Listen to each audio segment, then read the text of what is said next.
Welcome back to the Fit Minute Podcast. I'm your host, Gabby Mazar, and today I have a friend of mine on, Tamara Aragon. She's been a good friend of mine for years and years, and I've seen her kind of transition in life from an unhealthy lifestyle to living and leading a very healthy lifestyle, and the process that she's gone through. And I wanted to bring her on today to kind of talk about that with her. So let's hear her story.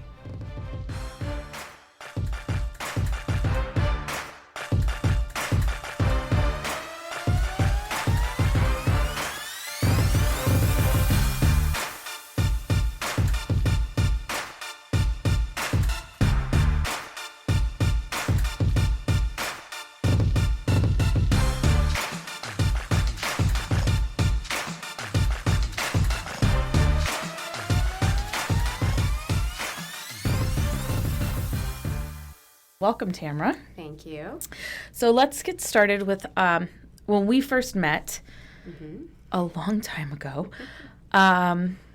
We both were kind of leading a not so healthy lifestyle. Correct. You were a little bit overweight. A little bit more than a little bit. A little bit more than a little bit. Going through school and just a busy, crazy lifestyle. And but previously to that, you were a runner through high school.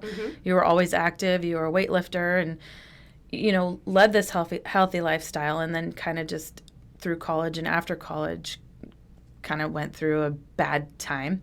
Sure. And kind of walk me through it. Walk me through, like, what led you to, where you are today. So, like you said, much younger. I literally kind of woke up one morning. I think I was in 7th grade. Most of my family was very active, and I think it was ESPN had those, aerobic segments, and I started doing those just kind of on my own accord. I really liked the way I felt when I worked out. It was super aerobic back then. I always was a runner, just kind of natural predisposition to that. So I always kept up with it. I always took PE as an elective in high school because I loved it, and that's where I learned weight training. And, unhealthy habits, I think, start as you start to make a little bit of money, and you can choose what you're going to eat rather than eating at home, and you're in a rush, especially if you are involved in athletics. Yeah. But you have your own and car. You can eat more because you're active. True. Because you're burning more calories and you're younger and True. Your metabolism is better, and it just kind of, the freshman 15 is a real thing. Right. And so, but in high school, you're required to do all of those things, and you have a structured schedule. And so as those things changed into college, you're skipping class because you went out, and, your breakfast at 2:30 is one of your breakfasts because you have another one to kind of get your morning started. And I was going through college when we first met, so yes.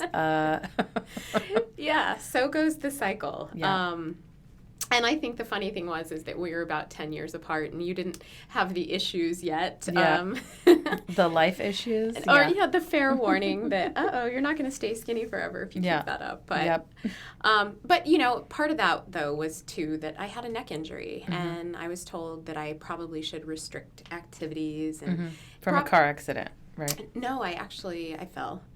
And I don't remember. Then I had a chiropractic adjustment, which caused my injury. That's right. So I kind of let that bring me down, but, it's an easy crutch to get away from the things that you could and should be doing because there's a little more pain associated with it. And then with the weight gain, to try and do the activities at the pace that you used to is hard. Right. So. Yeah, I know you use it as a crutch because it hurts, but the thing, if you have to keep working at it to get it better. Right. So it's kind of a double-edged sword where you're like, I don't want to do anything because it hurts. Yes. But if you don't do anything, it's not going to get better. Amen. So anyway, that kind of went on, and then you had put on some weight and were at your heaviest. Yeah. And you decided to go through HCG. Yeah, it was kind of one of those. Is that what it started with? Did you start working out before then, or? I did. Okay. And it was really kind of the come to Jesus moment. So I had a really just like a straight up day of unhealthy eating. I literally ate fast food at every meal one day and didn't like do anything. I was sofa surfing, and like that, it was just, it clicked, it registered. And I don't know that if it happens for everyone that way, but it did. So the next day I made a promise to myself that I was going to get up, and in my mind I was going to get out there and run. And I think I ran a quarter of a mile, and I thought I was going to die. So I finished with another half, kind of like walk jog, and that was it. Like, that's all it took, because I was so embarrassed that my body was so out of shape. Yeah. And it came on, I mean, it took years to get to this point, yes. But you don't realize where you are. It just kind of one day it clicks, it snaps. You're like, what happened? Yep. How did this happen? Because it's this consistent crappy lifestyle that you're living that leads to, a lot of drinking, a lot of fast food, a lot of just garbage. Yeah. And then one day you wake up and you can barely even run a half mile. Yeah. So you went through HCG, and kind of walk me through the process of HCG, because for people that don't know, kind of explain it and explain what you had to go through and what the whole process is. Well, for starters, one of the reasons I think anybody chooses that is they discover like they've completely derailed and they want to fix things fast. Even though it takes a long time to put that weight on, we want to feel it come off faster. I don't necessarily know that it's seeing it, but like the restrictions of carrying that extra weight, it's devastating when you try to do things that you were able to do before. So what it does is the idea behind it is to help you jumpstart rapid weight loss. Right. Through calorie restriction and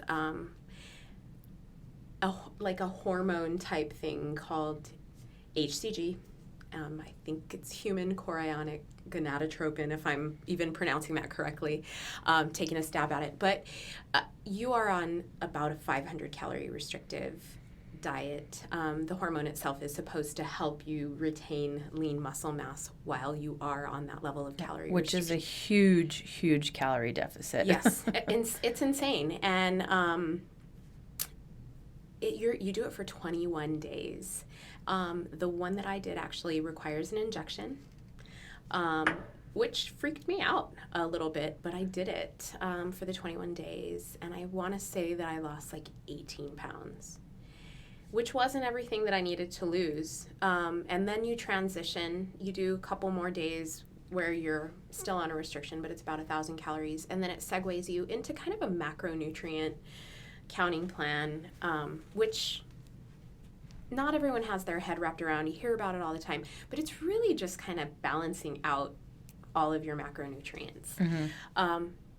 And I actually followed that, and I continued like a slow, steady pace of success. Meanwhile, while you're on HCG, you can't work out, and I just couldn't wrap my head around that. Yeah.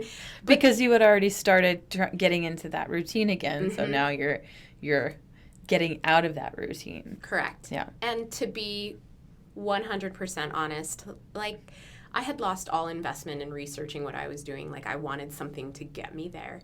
And there is no way that you can go into a calorie deficit of that level without losing lean muscle mass. No way. Just, You can't lose weight without losing muscle mass, Amen. Period.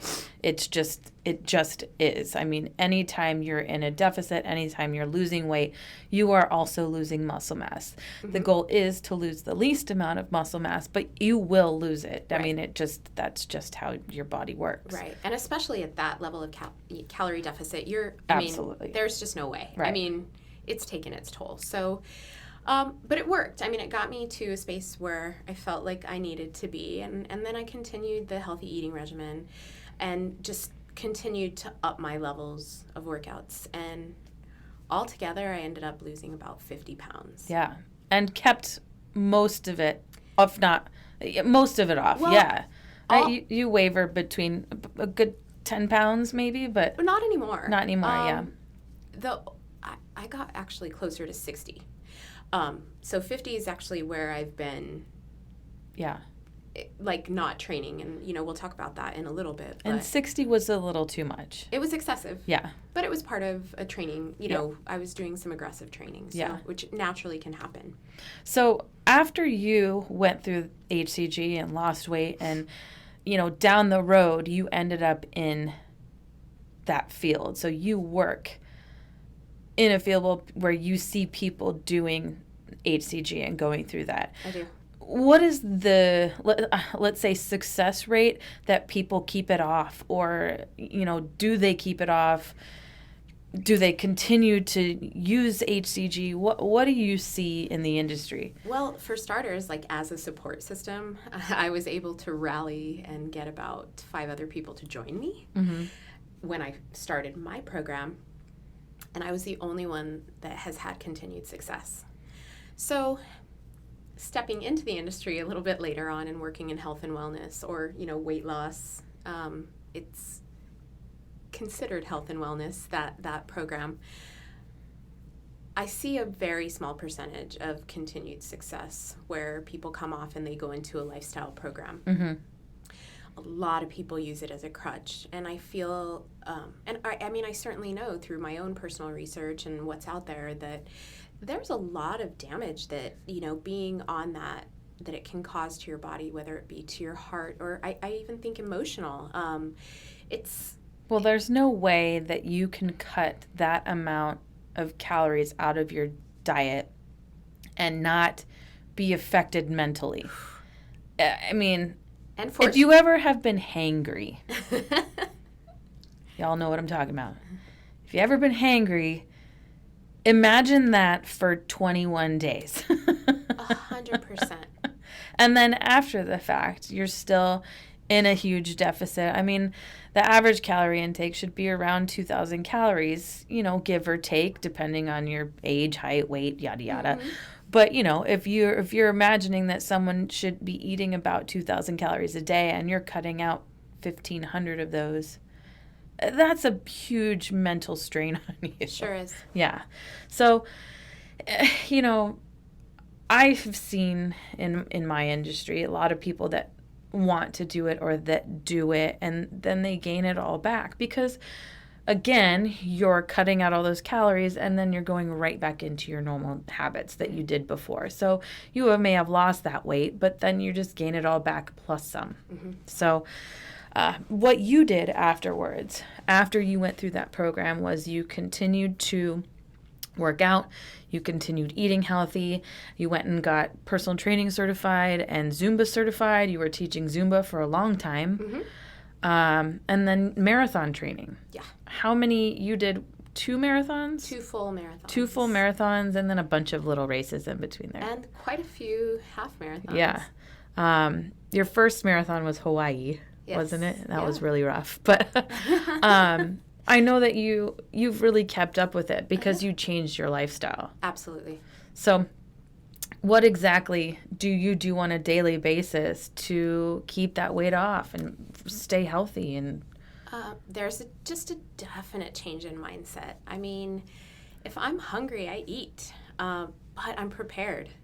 I know what my body can tolerate. I mean, there's a lot of ebbs and flows with that, and everybody's body is different. And I just don't believe in anything so restrictive. Drastic. Mm-hmm.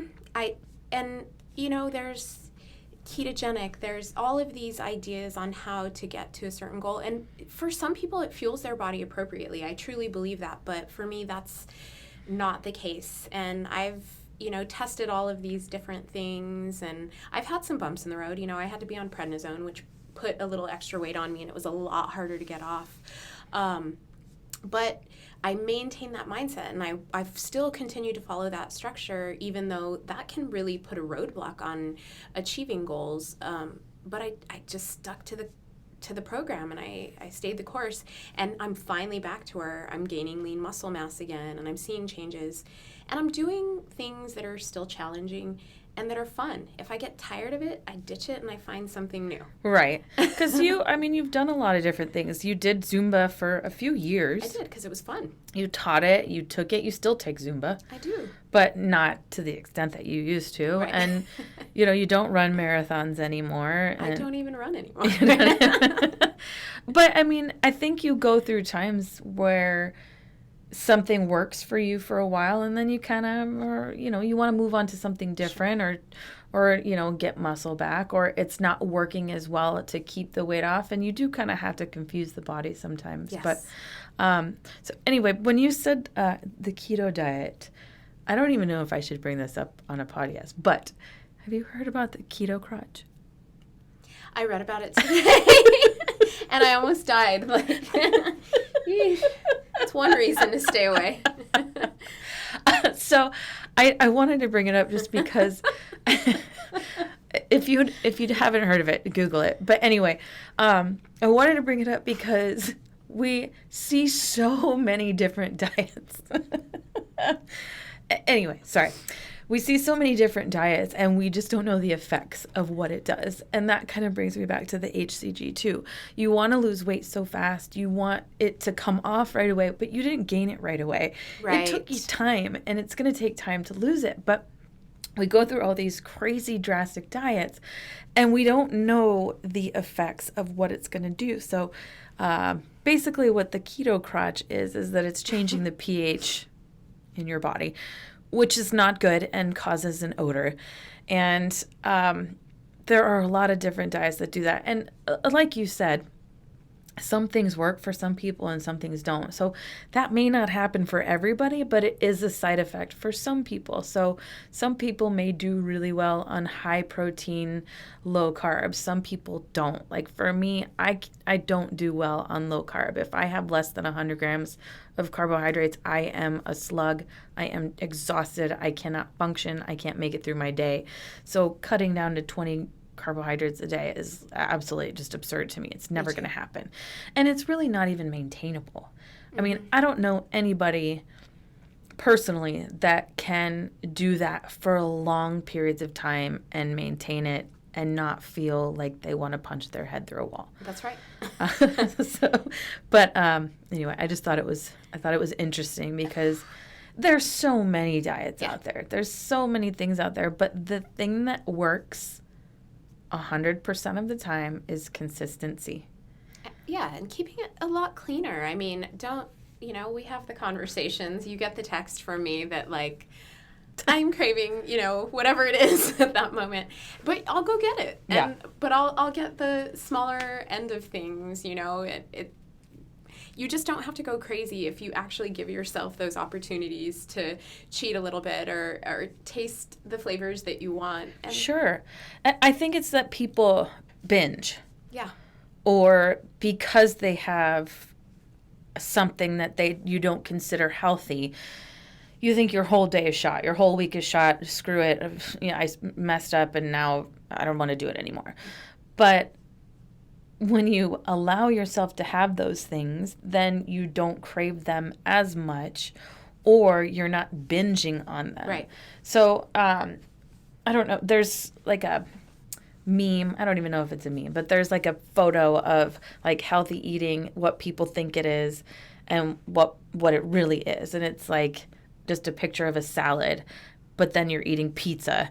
But it's like you have pizza every day, but then you have like 3 salads, but you're like, I'm eating healthy, when really it's like you're eating healthy 80-90% of the time and only having, other stuff 10% of the time. So it's the consistency, it's staying on top of things, and it's not quitting. You have continued to work out. Now you're doing some home workouts. What are you doing? I don't even know. I don't know. You called me yesterday asking for 12-pound weights. But it's the only ones I didn't have. No, what I found myself doing was I was skipping my workouts because I was going to, one of the boutique gyms, which I was getting a great workout at, but I had more pressure on myself to try to be there on time and not cancel and get that charge. So I downloaded an app. I downloaded the Beachbody app. I mean, I don't know if I'm supposed to plug anything. I'm not trying to, but the simple fact of the matter is, find the convenient way to do it. Find something that you enjoy and just do it. Yeah. Before I got here today, you had a few extra things to do, and I was like, well, I'm going to work out while, and I didn't want to. I really didn't. It's been kind of a rough week, but I just did it, and it was at home. It was accessible to me, and right. It's done. You could do it quick at home. I mean, it doesn't have to be. You don't have to go to a gym. You don't have to go to a class. You don't have to even go to a trainer. I mean, my clients see me 2-3 times a week. So even if you're doing that, you could do something at home or do something on another time. But as long as you're doing something that will keep you consistent and keep you doing it, like you said, you have to like what you're doing. Mm-hmm. And, I mean, not that really, most people don't really like working out. Let's be honest. Like, people don't, it's not always fun. I do too, but sometimes you really don't want to do it. Yeah.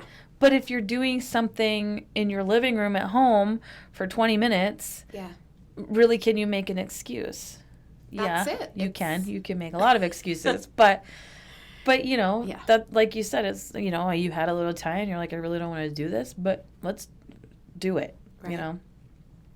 So I don't know. It's really cool to kind of have seen your journey over the years, because we've been friends a long time. Yeah. And I know you've seen me through mine too. So it's interesting how life has changed and how we've become kind of the healthier versions of ourselves. Right. And we used to make a lot of excuses too. I mean, we used to drink a lot and eat a lot and not work out ever.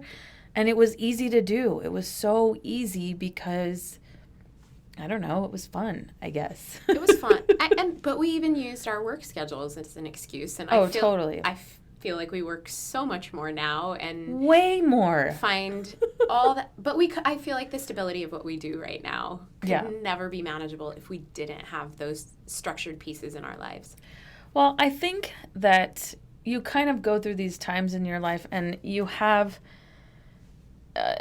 now we have structure and discipline, where when we were younger, we didn't have that or care as much. Right. And it wasn't as big of a concern to be healthy, I think. I don't know, maybe it was, but we were working in bars and doing whatever, and it was like easier to just sit down at the bar instead of go to the gym. I mean, I worked mostly nights, so why couldn't I get up in the morning and go work out? I didn't want to. Really, it was just the excuse. So obviously I changed my career and my life, so it's a little different. But I don't know, I guess it's just easy. You fall into these routines, but if you fall into a healthy routine, you kind of stick with it. Yeah. And you make it a consistent lifestyle in a different direction, which is way better, because I do not like waking up hungover. I don't. I mean, it takes a lot less to get there. I mean, we still live our lives. We still do things and enjoy food. Today I went to lunch and I had lox and bagels, or smoked salmon and bagels, and I posted it on my Instagram so you can see it. But it's life. I want to enjoy myself and still be happy, but not live within these restrictions. And I think that people feel like to get in shape or to get healthy, you have to completely cut out everything you like. And you don't have to do that at all. Never. We're not trying to all compete in fitness competitions. We're not all trying to post ourselves half naked on Instagram, or, in posing for competition. And not to knock people that do that, but people that are posting their pictures of them competing, they have really, really worked extremely hard to get there. So that's a completely different thing. And then when they're not in competition, they're living normal lives. They're doing normal things. But I think we look at it as like, oh, well, they're doing this, so I have to be 100%, which is not the case at all, you know? It's not. And, I mean, let's be realistic. I mean, I never in my wildest dreams imagined that I would be that person that was running a marathon, much. I never thought you would be. And well, I mean, it was challenging, but I had some relatively decent race times, and, it brought me to a healthy competitive side against myself, which has really segued into how I do and perceive things now. And I'm going to a spring training game tomorrow, and I'm going to have probably a brat and a beer, but I'll probably go hiking prior to that. And it's weird that that's like how my lifestyle's changed. But, it also, going through that process of starting to go back to the gym and doing Zumba and doing these marathons brought you to a better place mentally as well. Of course. Not just physically. Right. I mean, that got you through some tough times and was a place for you to focus energy in a positive way. Right. And that's when you learn those things about yourself, that instead of going, I mean, how many times would we have a rough work day and be like, all right, let's go get a glass of wine. Every day? Oh, no. Oh, I mean, how many times in one day? Oh. No, so the mentality certainly has changed. And so I have a better appreciation for the balance of it. Yeah, because you can go in those two directions. I think a lot of time, I think when we're going through difficult times or going through having a rough day, like your go-to is, I need a drink. Or if you don't drink, which is also great, you go to food, or you go to cake, or you try to satiate yourself with things that are not necessarily positive. But, I have clients that come to me after work and they're like, I had a really crappy day. I did not want to come and work out. And then they come and work out and they're like, all right, I feel better. I'll see you tomorrow. Because it gets your endorphins going. It gets your body feeling better. You have this sense of accomplishment. You did something you didn't want to do, and you took a positive spin on it rather than going and taking it out in a negative way. So it really gets you mentally stable. Yeah. And you feel better about yourself. You feel better physically. And, I don't know that we think of it that way. I think we think of it just as I will be happier if I lose weight. I will be happier if I fit in these jeans. But the big picture is that it's all encompassing. Working out, eating better, it has a positive spin on everything that you do, even to your work life, even to your relationships, because we take a lot of those things out on our partners. If you're unhappy with yourself, you're unhappy with everybody else around you. Yeah. And I don't know. I know that I know you've been through a lot of things and had your ups and downs, but you've consistently kept this weight off, and that's pretty inspiring to me. And even though you tell me to do all these crazy things and I never do any of them. It's what's kept me on board. It's what's kept you going. And I think that people need to realize that it's not always about just working out, or it's not always just about cutting out calories or doing HCG or even doing, bariatric surgery, having a, what's it called? Gastric bypass. Thank you. Yeah. Those things work in the short term. Right. But the lifestyle has to change for the long term. Right. And lifestyle doesn't have to be perfect. It doesn't have to be 100% all the time, because you will have your ups and downs. Life takes its toll. You have family, you have events, you have parties, and you're going to have those moments, but it's just about staying consistent. And one of the things that I value that I learned from the experience was that I worked in a boutique environment, Jim, similar to what you're in, and all different shapes and sizes were present, and we got to train together kind of as a little tribe, and we supported each other. And it wasn't because we all wanted to be thin. It was because we wanted to reach goals. Right. And we felt good. And I mean, I had a friend that lost 100 pounds, and when he ran his first marathon, it was because he saw me run a marathon.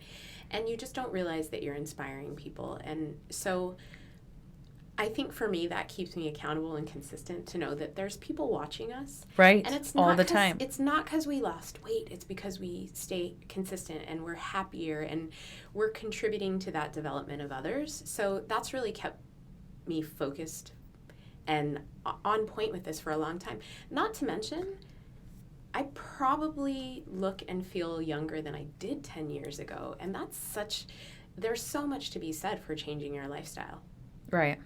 Yeah. So I know one of the reasons I love doing this podcast and interviewing people is because you get to share your stories, and everybody has a story, and the main is the same. Like, the reason that everybody does it is the same. I mean, your motivations might be different, but everyone I've had on can tell you the same thing, that it's changing your lifestyle, that's changing your outlook, that's changing your mentality, and just staying consistent with it. And over and over and over, you'll hear that story being told. And I think it's so hard to get people to understand that, because you don't want to. You don't want that to be true.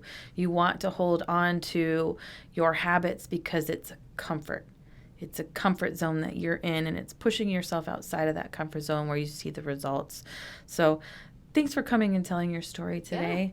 Yeah. And hopefully you'll reach somebody that has been through what you've been through. And even if you decide to do HCG, or you decide to have a bypass, or decide to do that, knowing that you really have to change those habits in the process to keep it off for a lifetime, and keep up with those habits. And it's been, 8 years? No, it's been longer than that. It's been longer than 8 years. Yeah. Okay, we'll say 10 years. Yeah, At least since you have lost 50 pounds, more than 50 pounds, and maintain that weight loss. Yeah. So it can be done, and, just have that motivation to do it. When you're ready, you'll be ready, and you'll make that change. So thanks for coming on today, Tamara. Thank you. I really appreciate it, and hope you all listen next week. I have no idea who I'm having on, but it's going to be a fun one, I'm sure. So I'll see you next week. Thank you so much for listening to the Fit Minute podcast, Fitness for Real People, with me, your host, Gabby Mazar. If you would like any more information on what we talked about today, you can find it in the show notes, or you can find it on my website, www.healthybodyworksaz.com. Please leave us a review if you like what you hear, or subscribe to our channel on iTunes or whatever platform you listen to. Join us next week to hear more stories about people just like you.